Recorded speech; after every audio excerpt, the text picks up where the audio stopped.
भागे हा अरे काय चहा करती पाहुण्याला हलकटवाणी काहीतरी जेवणच कर. जेवण हा जेवण करायचं का त्यांना हा. बरोबर आहे मी करते जेवण. पाहुणे हो हा अरे काय चहा पिता कशाला. बरोबर आहे. लाडू खाता का लाडू. खाऊ खाऊ खाऊ. अरे भागे हा खाऊ म्हणते. लाडू हा बरोबर भागे हा लाडूला जास्त वेळ होईल. मग पुरणपोळ्या जेवण कर. म्हणजे पुरणपोळ्या करायच्या हा, हा, का हा. बरोबर. पाहुणे हो लाडूला जास्त वेळ होईल पुरणपोळ्या खाता का. खाऊ तवा जाऊ आणि तुम्हाला बी खाऊ. म्हणला का खाऊ पुरणपोळ्या खा. भागे हा अरे ते खाऊच म्हणते. खायचंच म्हणते का आता मी काय आयडिया करतो. काय पाहुणे हो का पुरणपोळ्याला जास्त टाइम होईल आपल्याला जेजुरीला जायला उशीर होईल. बरोबर आहे.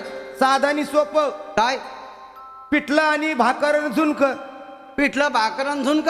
हा अरे पिठलं आणि झुणक एकच झालंय. हा पिठलं आणि झुणक हा, हा. आणि बाजरीची भाकर बरोबर आहे. म्हणजे काय होईल झटपट जेवण होईल आणि आपण झटपट जेजुरीला जाऊ. जाऊ.